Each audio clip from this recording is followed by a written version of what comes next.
The Skaven, sometimes known as the Ratmen, the Ratkin, or the Children of the Horned Rat, are a malevolent and diabolical race of large humanoid rat creatures that inhabits a massive intercontinental underground empire known in their tongue simply as the Under Empire, where at the very heart of Skavendom lies the horrific city of Skaven Blight, the species' capital city and horrible birthplace of the Skaven race. The Skavens as a whole are a cruel and treacherous and highly numerous species that have since spread their loathsome corruption to the farthest corners of the Warhammer world. From deep below the earth, these scavengers have built a vast empire whose military power and incomprehensible numbers has the potential to smother the kingdoms of the old world in a seething tide of violence and anarchy. It is believed by all of Skaven kind that the world is destined to be theirs, for they consider themselves the supreme master race, undeniably superior in every way to all other races of the world. Out of the mortal civilizations within the greater world, no single race, neither the ruthless barbarian tribes of the north nor the savage greenskins, can be compared in terms of instability to that of the Skaven Under Empire. The Skaven race as a whole is extremely divided, often far more divided than perhaps any other race known in existence. Such disunion and ruthless lack of cooperation stems from the Skaven's insatiable need to survive, thrive, and reign tyrannical over his other brethren. To every Skaven, there is no such thing as pity, remorse, compassion, or cooperation. There is simply survival. Survival in a turbulent society that only spares those that possesses the brute strength, extreme cunning, and a vicious instinct to outmaneuver and kill the opposition, no matter the cost or the body count of either friend or foe. Though no matter how divided their race may be, they are nonetheless unified in a single cause, and that cause is to conquer the surface world and bring about the great ascendancy, where it is said that the Horned Rat children will swarm across the face of the earth and claim all of it as their own. So in the campaign, there are two legendary lords. You can pick either Queek Headtaker and Lord Skrolk. Let's go over the story of Queek Headtaker. Warlord Queek Headtaker is a legendary, much feared great warlord of Clan Moors and a personal right claw of Warlord Doomwill, the one and true grand ruler of Clan Moors.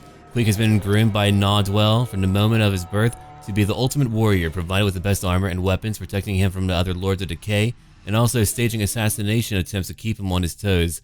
Queek is an uncommonly bloodthirsty and egotistical warrior whose need to conquer even the most impossible challenges has since earned him an infamy amongst the annals of Skaven history. As the legendary Headtaker, the Dwarf Smiter, the greatest warlord to have ever graced the tunnels of Skavendom. Queek's temper is infamous amongst both his enemies and allies, having fought, defeated, and survived almost every challenge that was thrown against him. Upon his trophy rack consists of the heads of all those that have challenged Queek in the past, such as the head King Krug, Iron Hand of Karag Draws, Warlord Ikit Scratch of Fester Spike, Warlord Sleek Sharpwit of Clan Moors, and the hand of Baron Albrecht Kraus of Averlin, amongst other noteworthy challengers. Now for Lord Skrolk. Lord Skrolk is one of the most legendary disciples of Decay within Clan Pestilin, and one of the 9 legendary Plague Lords. That Lord Skrolk walks the world as an affront to nature and a sign of the power of the Great Horned Rat. Plants wither and die where Skrolk treads, and the very air seems to congeal and darken as if stained by his baleful presence. Skrolk is ancient, having existed many spans of even the most long-lived of his foul kind. Rather than weakening with age, Lord Skrolk is possessed with a diabolic vitality that belies the years and the heaped diseases he carries. Indeed, Skrolk is bit and gnarled by the weight of countless corruptions. The flesh that is not hidden by his tattered shroud is leathery and covered in a layer of dripping bubbos. Even worse, the mysterious hunching growths promise something still more virulent. Each new pox only toughens the age-plagued monk, who himself has become a disease that walks. Lord Skrolk is one of the Plague Lords, the rulers of Clan Pestilence under the direct command of Arch-Plague Lord Nurglich, he who is 10th on the council. And now we can go over a little bit concerning the characters and soldiers that you'll be using in the campaign. And you will be using a magic type called the Lore of Plague, which is going to be terrible, or the Lore of Ruin. Let's go over the Grey Seer, who's a very important member of the Skaven armies. The Grey Seers of the priesthood are the chosen Greyford emissaries of the Great Horned Rat, unholy prophets of ruin and destruction capable of channeling eldritch energies in destructive ways, leveling armies with lightning, or summoning ravening swarms of rats, all for the sake of furthering the Skaven cause and bring about the great ascendancy, which we mentioned before, of their foul deity. As chief agents for the Horned Rat and the priesthood dedicated to his worship, Grey Seers wield tremendous influence amongst the clans, and only a fool would ignore their counsel and to inquire the wrath of the Horned Rat's chosen. They are the spiritual leaders of the Skaven Under Empire. These gray or white rat men are born with tiny horns that, along with the color of their fur, mark them as the chosen of the horned rat. Closer away from the rest of the Under Empire, they are tutored in the lore of ruin. Much of their time is spent in prayer to their horned god, seeking his favor and guidance against those that would seek to undermine him. And then down here, let's go look at what they're good at in warfare, or what their role is, rather. Grey Seers alone have the ability to summon a Vermin Lord, a threat often insinuated, but an act Grey Seers secretly wish to avoid. Luckily, no Warlord wants to be accused of standing opposed to the will of the Great Horned One, or being anywhere near a Vermin Lord. Thus, the threat of summoning alone suffices to persuade even the most suspicious Warlord to see the Grey Seer's point of view. Having the backing of a Grey Seer means a clan is in ascendancy, and will gain supremacy in dealing with others. They may barter with the upper hand, and a Skaven with an advantage will press it mercilessly. It is always best to exploit such an advantage while it lasts, for it will only be a matter of time before the Seers call with their own demands. In Skaven society, it is well known that absolutely nothing comes without a steep price. The Grey Seer is also able to go upon one mount, the Screaming Bell. The Screaming Bell is an unholy battle altar dedicated to the Horned Rat, driven forward by the whim of the Skaven hordes with the Grey Seer at the fore. The tolling of this holy relic strikes deep into the hearts of the evil ratmen, inspiring such awe to its allies while inspiring fear into the hearts of the enemy. The bell itself is an ever-present symbol of the creation legend of the Skaven race, and it's from these unholy altars that the Great Seers preach their plans of total domination. These relics were cast into hellish warp forges deep beneath the city of Skavenblight, using bronze alloy laced with pure warpstone to create the bell itself. The warlock engineers of Clan Sky are the ones who aid in that casting of the bell, joining alongside the Grey Seers in a 13-day ritual. The monotonous chittering incantation causes glowing runes of bellfire to writhe mystically across the bell, and as the casting is cooled, the metal is coated many times over with the sacrificial blood. Once forged, the bell is installed upon a wooden carriage, drawn forward by a horde of fanatical followers and a great rat ogre to ring it. Rumor has it that some piece of the great tower of Kavzar is incorporated into each screaming bell, be it a chunk of masonry or some small part of the horned bell that sits within the tallest tower of the Temple of the Red Rat. In battle, the ominous tolling of the bell resounds above the clamor of the fighting, a message of death to foes, but a declaration of supremacy to all Skaven. The deafening sound drives the Skaven hordes into a reckless frenzy, hardening their craven hearts to feats of uncommon savagery. The thunderous tolling is magically amplified, and with each toll, the din grows louder and more terrible, making the very stones to split and buildings to crumble. To those that are attuned to the Horned Rat, each toll gives out one single word message: doom. And so that's going to be a very inspirational piece to ride into battle to help out your forces. And again, the Grey Seer, who's a caster lord, is able to use either the lores of Plague or Ruin. Now we can talk about another lord that you can hire in the game, a Skaven Warlord.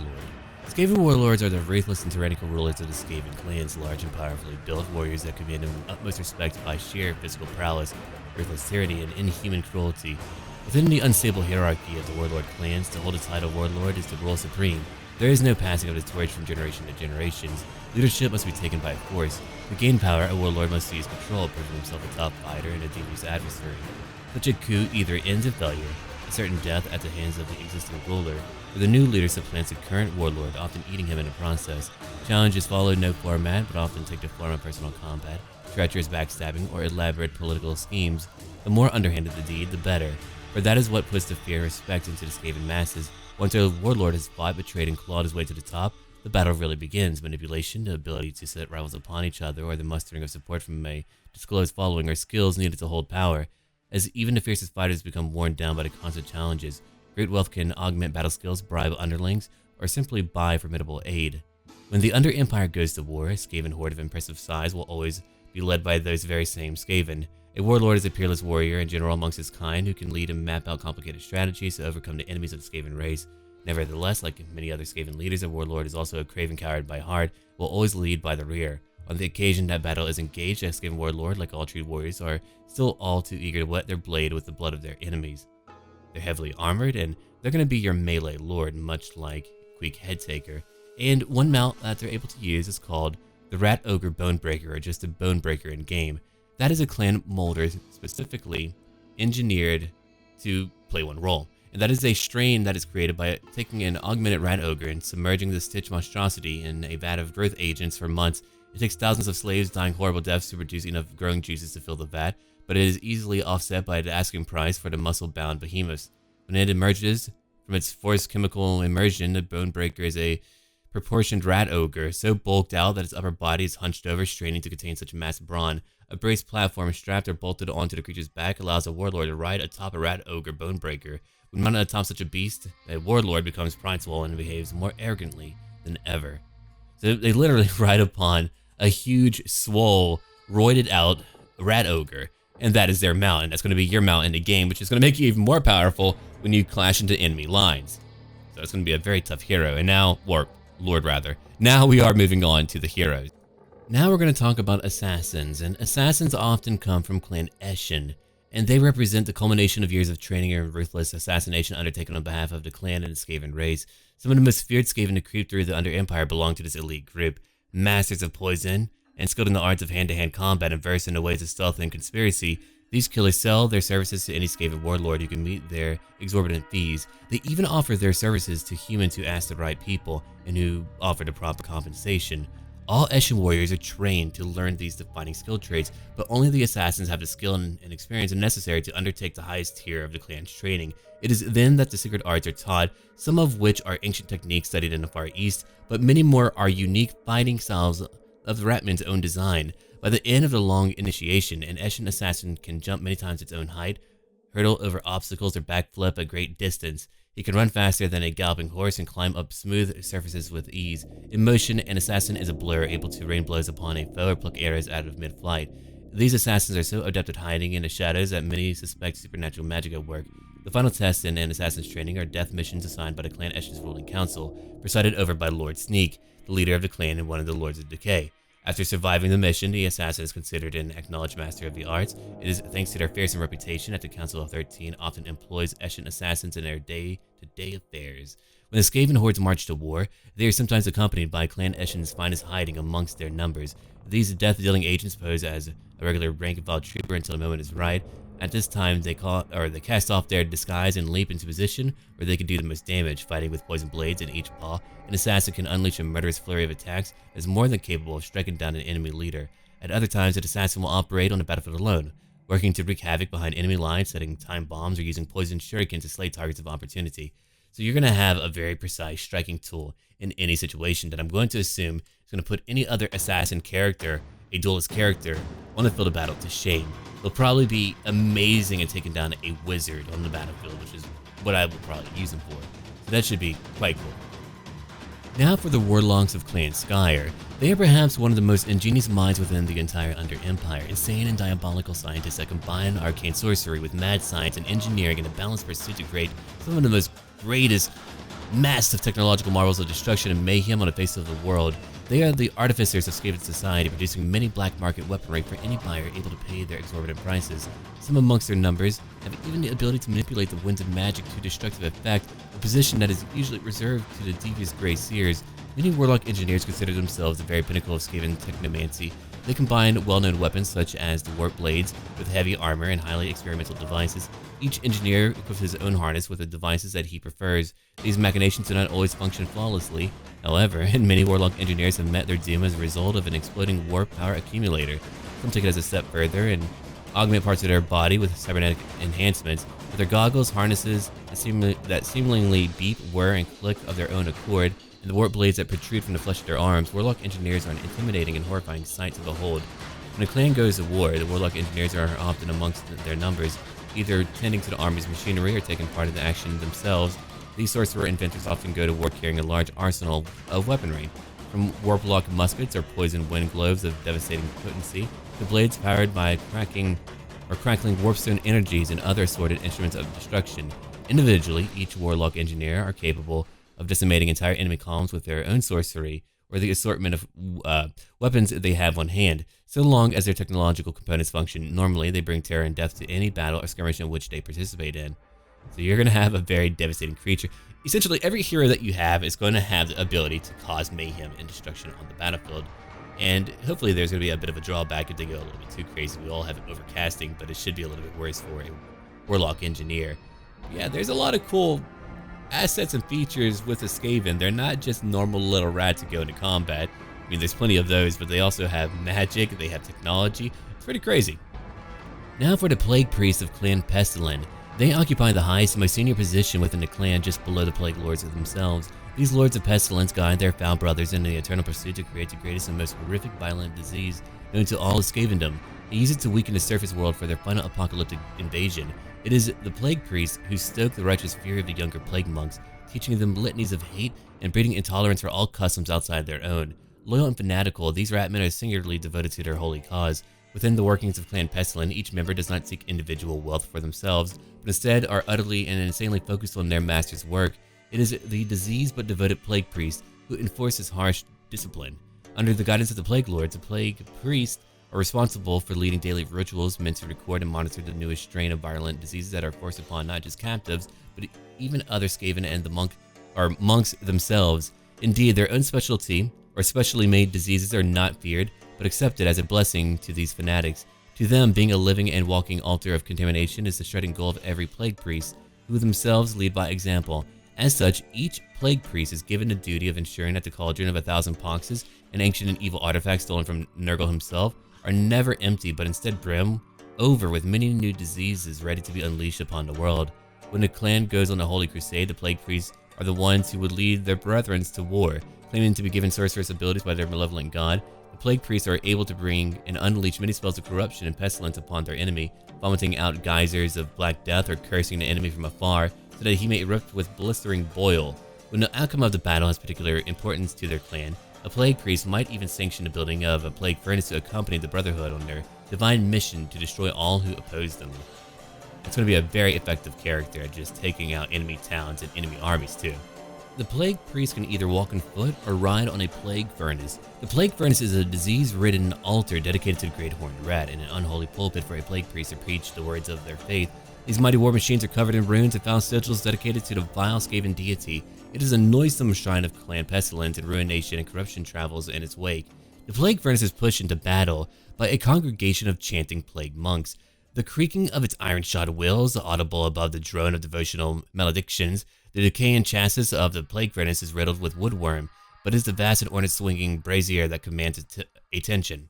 A glowing hot censer of wrecking ball proportions swings back and forth, issuing overwhelming heat and a roiling cloud that even simple beasts instinctively recognize as poisonous and unnatural.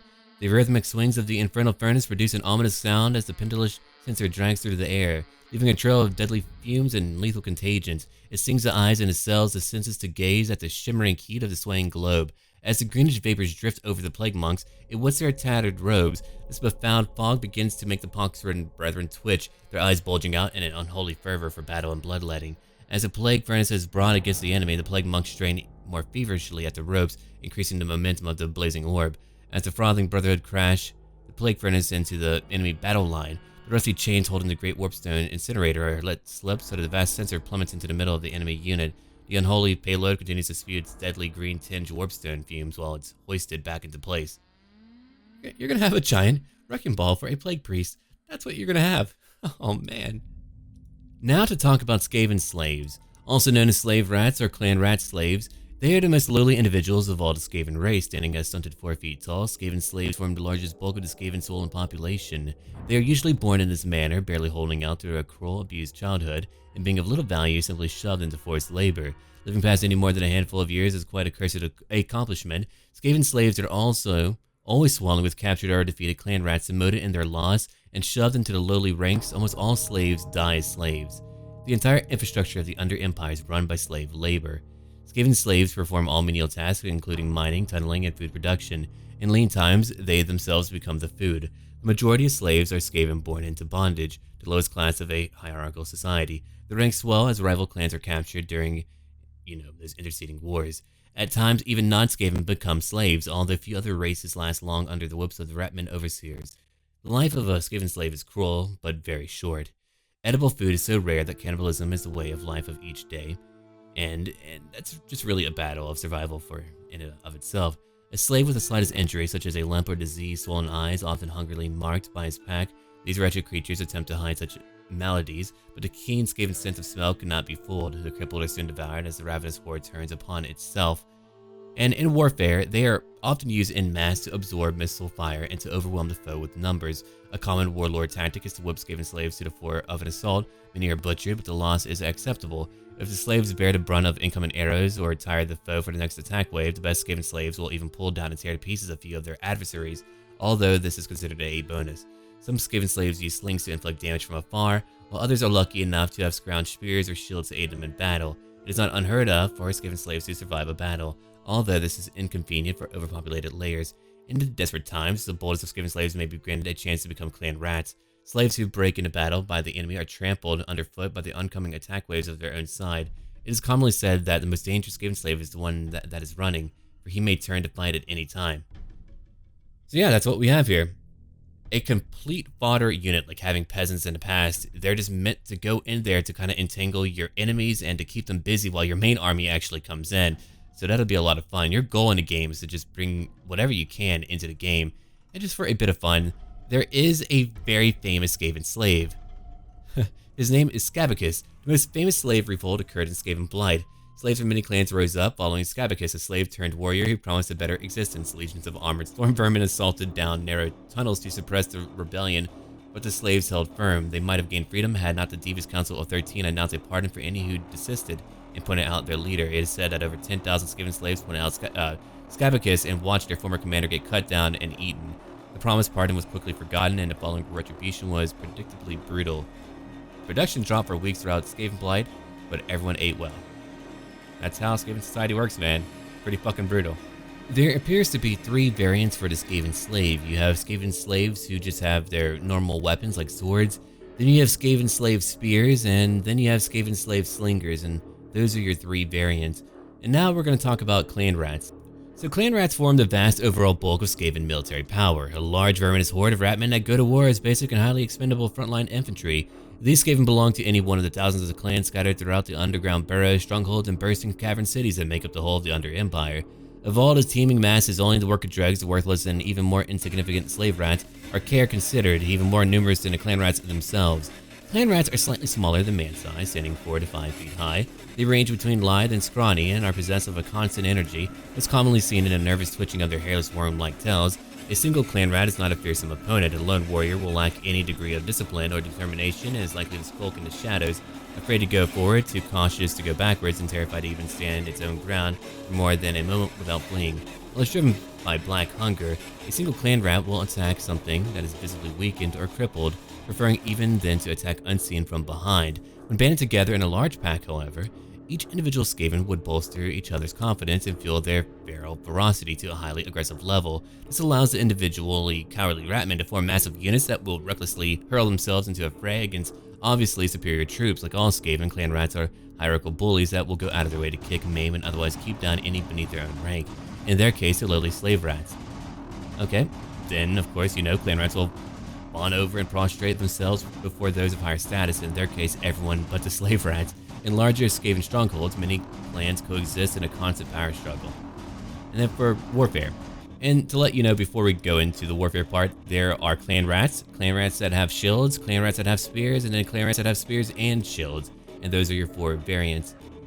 Now, in warfare, clan rats represent the rank and file troops of the Skaven. Compared to most other Skaven, they are unremarkable. Not surprisingly, they are the ratmen who are most commonly encountered either within the Under Empire or in the world above. Senior clan rats are known as claw leaders, and each one is given dominion over his own clan rat troop. Though they are more experienced and better able to wage war than their subordinates, most claw leaders compare unfavorably to storm vermin.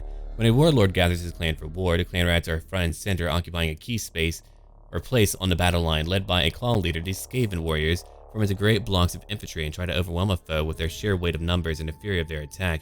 If the warlord can afford the price and is in reasonable standing with Clan Skyer, then a weapons team might accompany the regiment. These arcane devices of destruction are viewed suspiciously by the clan rats, who frequently suffer due to their all too frequent technical failures. After the adrenaline rush burst of melee, clan rats need to feed or suffer the unbearable pangs of the black hunger. Immediately following any combat, the ratmen scour the battlefield, devouring the dead and injured of friend and foe alike. Metal. Now for the Storm Vermin. They can either use halberds or swords and shields. Storm Vermin regiments are outfitted with the best spoils of war in a clan's armory, and their duties may include forming a retinue or bodyguard for anyone from a minor chieftain to the mighty ruling clan warlord himself. This puts the storm vermin at the vanguard of the army, where they can ensure continued preferential treatment by fighting with ferocity and zeal for their leaders. Most warlord clans maintain the unwritten law that the first feed after a battle belongs to the storm vermin. Those who dare to feast before their proper station are often openly attacked by the elite Skaven warriors, who take any opportunity to violently demonstrate their favored status. As further reward, many storm vermin regiments are assigned their own legions of Skaven slaves. These lackeys see to the comfort and needs of their masters. On the battlefield, the storm vermin normally form the bodyguard of warlords and grey seers. So, I mean, they're really the Blackbird elite of Skaven military might. They are, to an individual, larger than the average Skaven, well-muscled and proficient in the use of various weapons and armor. They are aggressive by nature and are given to overt displays of prowess in order to intimidate those around them. Like the Grey Seers, their features are determined at the time of their birth, for only a Skaven with black fur are elevated to the ranks of the Storm Vermin. As such, there is a certain air of ego shared together by all Storm Vermin that is lacking in other Skaven groups. Of course, this camaraderie will only stretch so far. Storm Vermin are constantly on the lookout for any weakness in their peers, and those who show such flaws will be mercilessly cut down by their brothers. Position in the ranks of the Storm Vermin is achieved through a series of duels, though it occasionally falls on the last remaining survivor of a unit to take command. These officers, known as Fang Leaders, are some of the deadliest Storm Vermin of all. So yeah, you have your elite bodyguard here who will just rush into battle.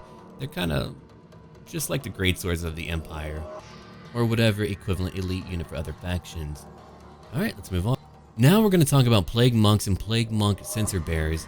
The Plague Monks of Clan Pestilence are masters of contagion and disease. At the lowest levels, they're fervent and devoted worshippers of the Horned Rat, singing daily praises and liturgies to the Lord of Decay. Each is riddled with disease, covered with a self-inflicted wound and eruption that ooze blood and pus. When unleashed against the enemies of the Skaven, Plague Monks are much more effective than one might expect. It is easy to discount their abilities given their sicknesses, yet it seems that they find solace in their constant pain. Mundane discomforts like severed limbs and open bellies cause them no more than passing discomfort. Plague Monks form the bulk of the Clan Pestilence troops. When Plague Monks gather, their spooky chanting can be heard as they recite from the foul Book of Woe, endlessly repeating the liturgies, or the Liturgus Infectus, or the Rites Infection. If they are going to war, the Plague Monks march under one of their Clan Pestilence banners, often, formed from a half-rotted carcass hanging from a banner pole, bearing unimaginably twisted visions rendered in pigments distilled from blood and warpstone. As the foul brethren march forward towards an enemy battle line, their chanting picks up its pace, and the Plague Monks seem eager themselves to incite themselves into a terrible rage. In combat, Plague Monks hurl themselves into the fray with fanatical ferocity, eager to bring death and destruction to their foes. And to let you know, they are lightly armored. They're just meant to go in there, and they do a lot of damage. It is easy to discount their abilities given their illnesses, yet it seems that they find solace in their constant pain. With bulging eyes and foaming mouths, Plague Monks seem possessed of an unnatural and unholy fervor. They relentlessly attack with filth-encrusted blades, iron-tipped staves, or even their needle-sharp teeth. The Plague Monk's exposure to pestilence has rendered its tough and boiled-ridden skin immune to pain. Now we can talk about the Census Bearer.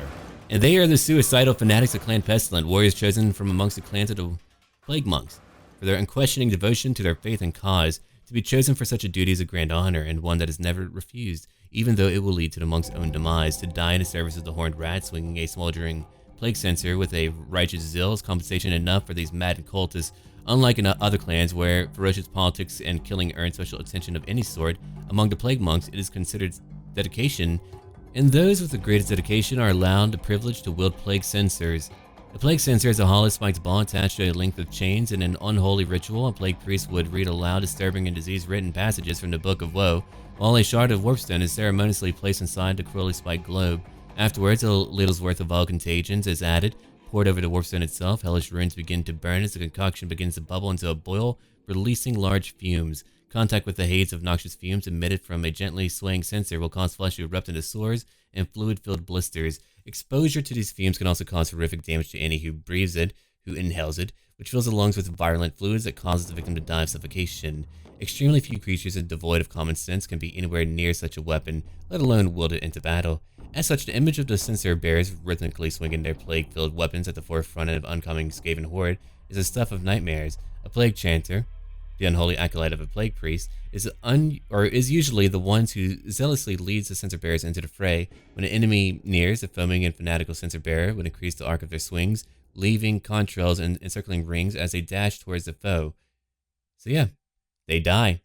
And that's going to be an interesting way to have a unit just go into battle to die for you and to immediately take them out. It'll be kind of like those creatures, Or like that event in Helm's Deep where that orc just went straight for the wall and blew himself up.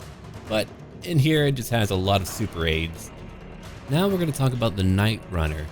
You've got two variants here, the normal Night Runners who have their normal weapons, and then you have the ones with slings. Night Runners are the most numerous of the assassin adepts of Clan Eshin, warriors that occupy the lowest social position within their clan, yet are no less dangerous in their tactics of warfare. What differentiates these expendable foot soldiers from other clan rats is that they've received rudimentary training in fighting styles learned from distant Cathay. Lightly armed and armored so as to take advantage of their tremendous speed and agility, the Night Runners excel at flanking maneuvers and lightning-fast attacks.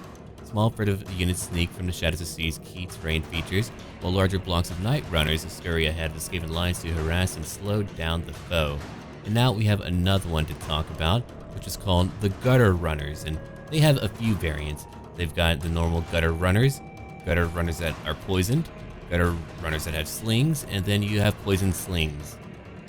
Now time for the Warfire Thrower.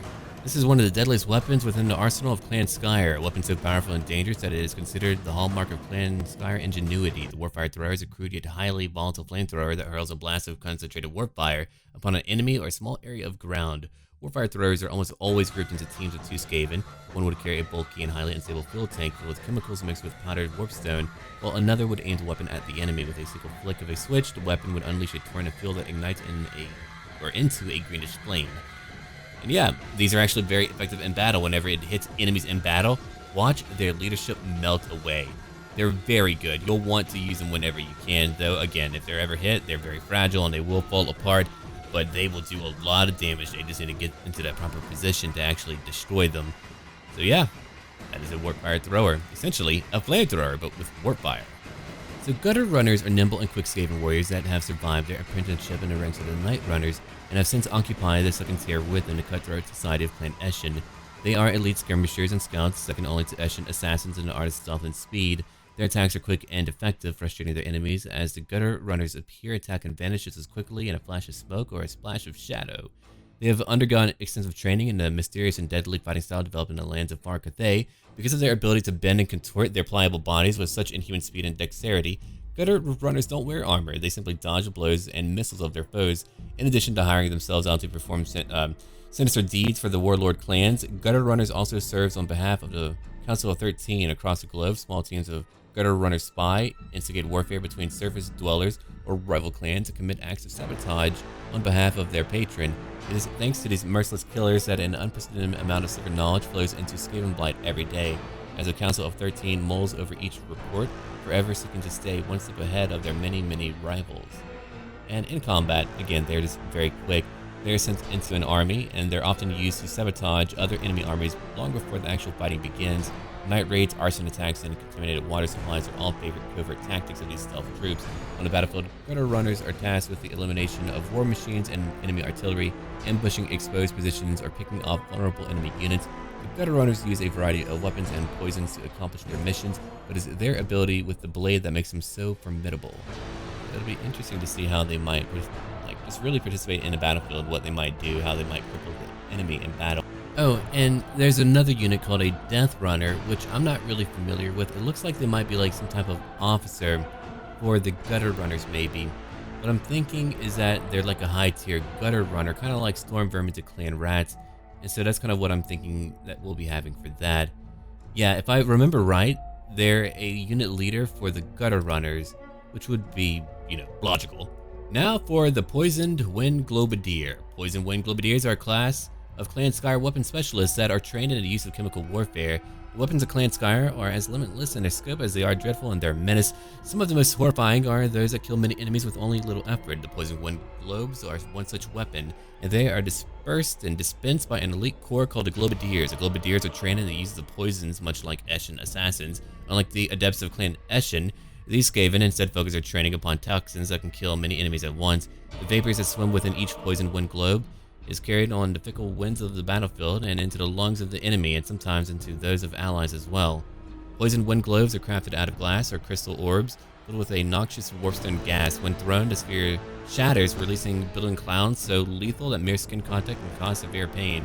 To breathe the gases would mean imminent and painful death by means of suffocation.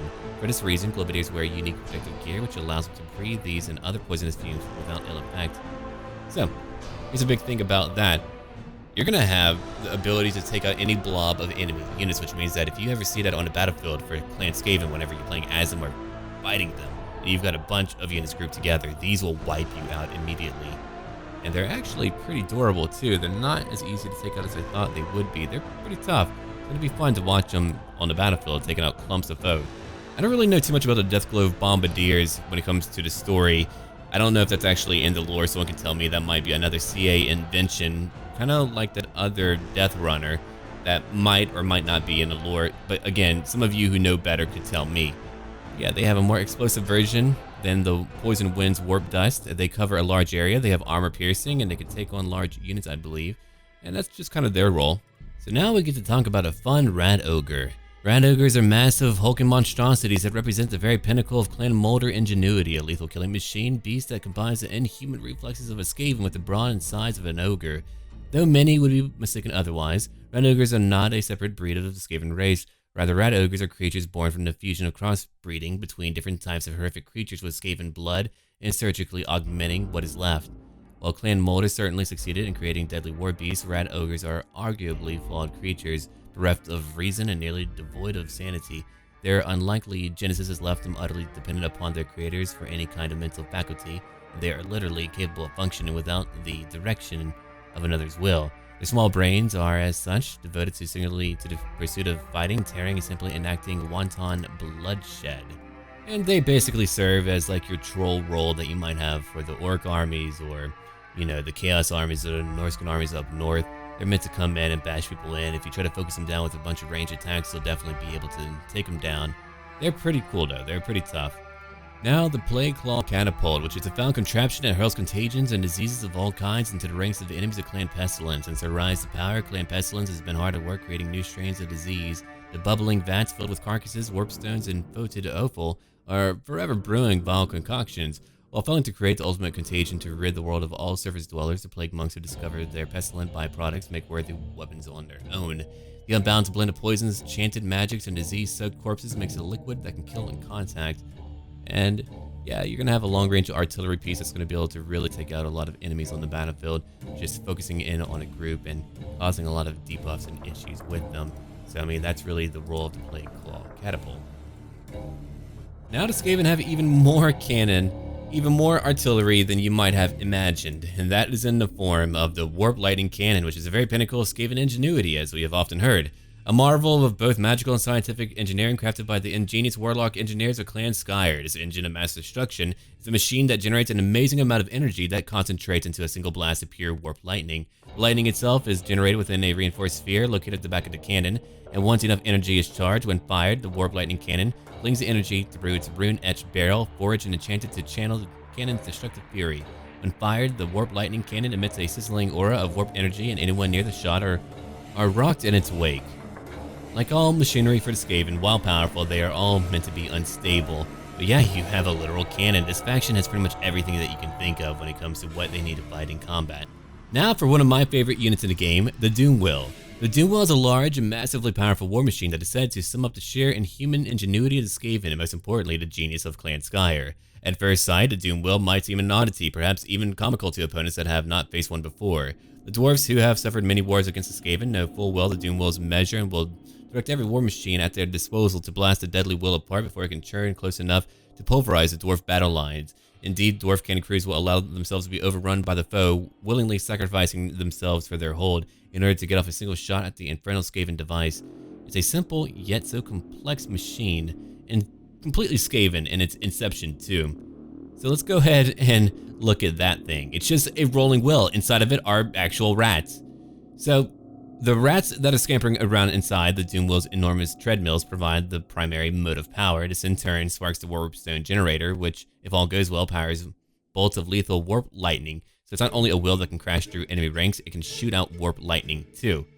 And then at the center of the contraption sits a warlock engineer who pilots the mad creation. Sitting inside the mighty death-dealing artifice of destruction puffs the warlock engineer so full of bold reassurance that the otherwise dubious courage of his race is at least partially offset. So yeah, it's the ultimate line breaker. You can crash into an enemy line. You constantly wanted to move. You constantly wanted to crash through enemy ranks, and your enemy will have to focus it down if they want to get rid of it. It's pretty nasty. Now for my favorite unit in the game, the Hell Pit Abomination, which is the greatest and most horrific monstrosity of the Skaven of Clan Moldor that has ever been created. The creature is a mountain of misshapen flesh that moves in a rippling tide of unnatural spasms, writhing worm-like and using its many limbs to pull and drag its hideous bulk forward. Instead of genitalia, it has a giant will. Various mechanical bits such as wheels, cogs, and fluid pumps have been grafted into the beast to ensure it moves at optimal speed, and that the warpstone mutated growth agents are regularly injected into the beast's hyper-fast metabolism. A multitude of heads dart out of the lump and mound of muscle and bone at the behemoth's fore. The heads that snake out are all vermin-like, but some glisten hairlessly. Like unborn rat monstrosities, many have eyes, but no few are blind, twisting and craning to catch a scent of prey, hissing and snapping at the air with razor-sharpened scissors. In battle, an abomination sent loose against the enemy is an unstoppable juggernaut. Many foes will flee from the unnatural sight of a Hell Pit Abomination long before the creature gets close. With a slither and shamble, the creature propels itself across the battlefield, rearing up to a towering height before it hits the enemy lines like a thunderbolt. Its giant, meaty claws smash aside shield walls and send foes flying, while hungry jaws snap and greedily devour the broken victims. Once in combat, the Hell Pit Abomination is a relentless type of creature that just kind of crashes through enemy lines and constantly fights, and as you can see in the video that you're watching, it can even take down a feral carnosaur, which is terrifying. These are by far the most disgusting things that I've seen in the game as of yet. Skaven are nasty, man. But that'll be it. I just kind of wanted to give you kind of a lore overview, a brief insight into the faction and the units in the game. There are units that are missing, but of course, I mean, they can always be added in. I was actually very shocked about the amount that we did pick up from the various clans. I thought it might be focused on one clan, but instead we do get various clans and a lot of content with that. So if you did enjoy this video and would like for me to become better at it and to make more of these and add more information, if there's anything that you want or need in a video, let me know and I'll be sure to provide that for you promptly.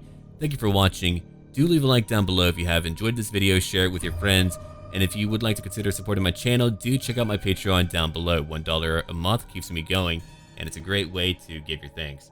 Anyway, have a great day.